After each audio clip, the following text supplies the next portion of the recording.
Olá, biloludos e tabacudas desse Brasil, como vão? Tudo bem? Estamos aqui para mais um Sério Juraputs, o programa do Cabine 909 que traz para vocês as melhores novidades do cenário independente nacional.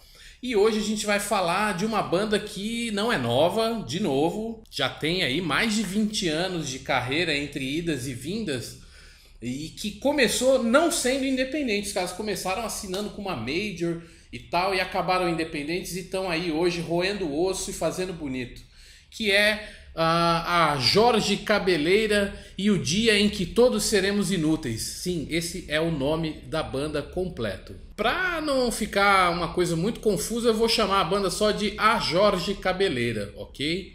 A Jorge Cabeleira surgiu lá em Recife no meio dos anos 90, junto com aquela leva do Mangue Beat, aquela galera que foi puxada ali pelo Chico Science e a Nação Zumbi.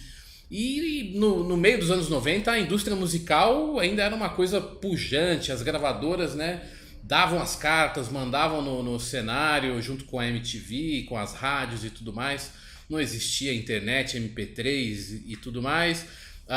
Então o que esses caras faziam? Quando aparecia uma grande banda de uma região ali diferente, fazendo um negócio diferente, os caras mandavam emissários e um pessoal com bolso cheio para assinar com todo mundo, que fosse bom ou ruim, todo mundo que fosse da região, que fosse do mesmo movimento, a galera contratava e saía investindo e lançando disco. E nessa, o pessoal da Jorge Cabeleira se deu bem.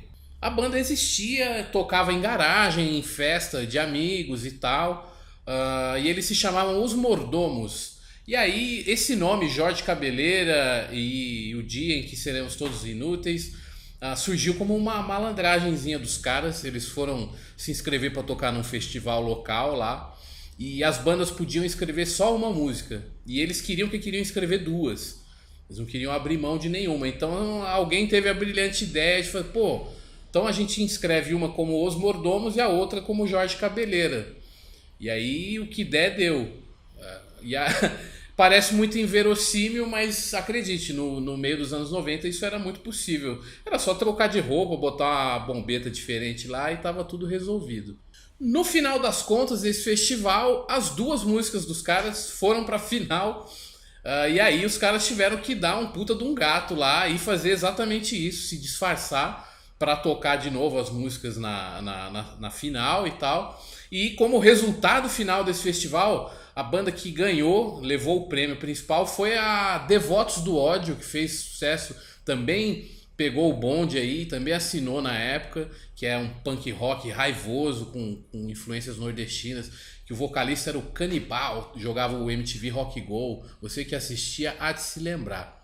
E aí os Mordomos ficaram em segundo lugar e a Jorge Cabeleira ficou em terceiro lugar. A saber, as músicas eram O Chão, que foi para os Mordomos, e Silepse com a Jorge Cabeleira. Foram as segunda e terceiras respectivas aí nesse festival. A carreira dos caras é cheia de causos e de histórias. Talvez a mais conhecida, né, é o momento em que eles foram assinar com uma gravadora. Eles tinham em mãos uma proposta do selo Banguela, que foi criado por alguns integrantes dos Titãs, junto com o saudoso Miranda, Carlos Miranda, que faleceu, se eu não me engano, esse ano. Esse selo foi o selo que lançou os Raimundos, Mundo Livre S.A. e outras bandas, né? Então os caras garimpavam muitos talentos do rock aí e tentavam jogar um ar fresco. Então as bandas queriam muito também assinar com o selo Banguela. Acontece que o contrato não chegava nunca. Eu não sei por qual razão, se o selo não queria realmente assinar com os caras, ou se foi um problema de desordem administrativa. Eu sei que o contrato não chegava nunca, e aí os caras, com medo de perder o bonde, acabaram assinando com a Sony Music. Tiveram uma outra proposta e passaram a caneta com a Sony Music. A banda lançou o debut pela Sony, que é auto-intitulado Jorge Cabeleira e né? E isso foi em 95. E o principal single desse disco fez bastante sucesso na MTV e nas rádios de rock, que era a música Carolina. Talvez o refrãozinho seja bem familiar pra vocês, que era bem um punk rock, tipo, ela só pensa em namorar, ela só quer. Então, tipo, você também que é da época talvez se lembre. E no disco também tem um cover do Zé Ramalho, com participação do próprio Zé Ramalho, que é a música Os Segredos de Sumé. Legal pra cacete. Esse primeiro disco da Jorge Cabeleira é muito bem gravado, com muita ênfase nas guitarras e no peso das guitarras, então tem tipo um paredão ali.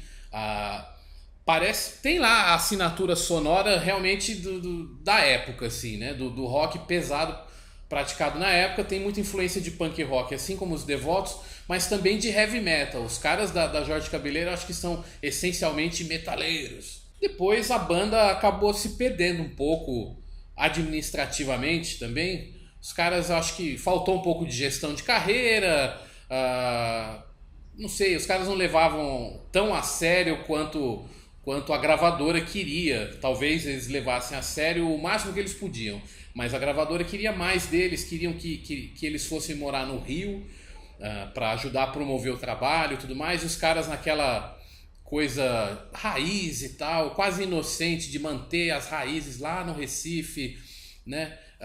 Quiseram permanecer na cidade natal deles, e aí isso deu uma queimada de filme, e junto com isso a indústria foi mudando, né?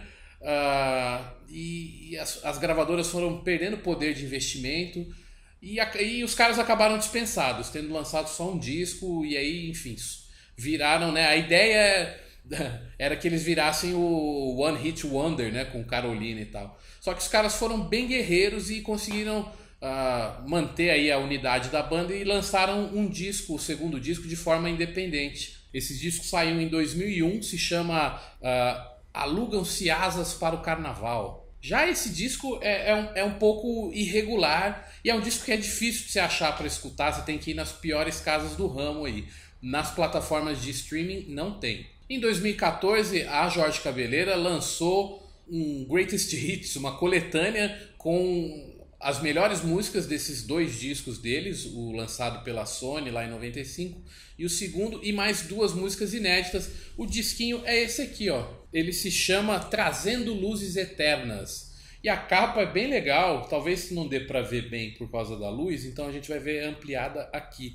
A capa remete, é um mix de London Calling com High Voltage do AC/DC, só que com um cangaceiro quebrando a viola, pegando fogo e tal, uma sacada muito boa. E o fato que justifica, além do som bacana que os caras faziam lá nos anos 90 e no começo dos anos 2000, a gravação desse episódio, é o fato de que eles estão aí chamando nas redes sociais deles um crowdfunding para quase 20 anos depois fazer um disco de inéditas novo, o que é muito legal, né? Numa época em que o rock anda tão caído, os caras trazerem de novo esse rock pesado, com influências de heavy metal e punk rock, e sons nordestinos ali, de shot, baião.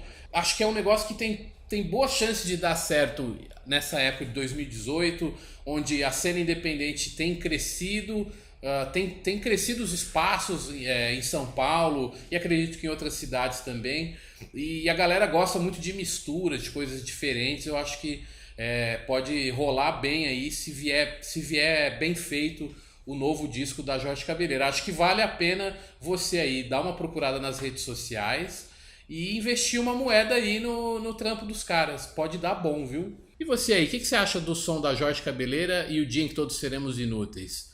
Não conhece? Vai lá no Spotify ou na sua plataforma de streaming favorita, dá uma ouvidinha, dá uma chance para os caras. O som é muito bom. E se você já conhece, chega junto aqui, vamos trocar uma ideia, interage com a gente. E tem todo aquele ritual que todo o maluvido do YouTube pede, que é uma clicada no sino, uma clicada no inscrito, um share lá no seu Facebook, para chamar mais gente aqui para esse rolê bacana que é o Cabine 909. Obrigado pela sua audiência.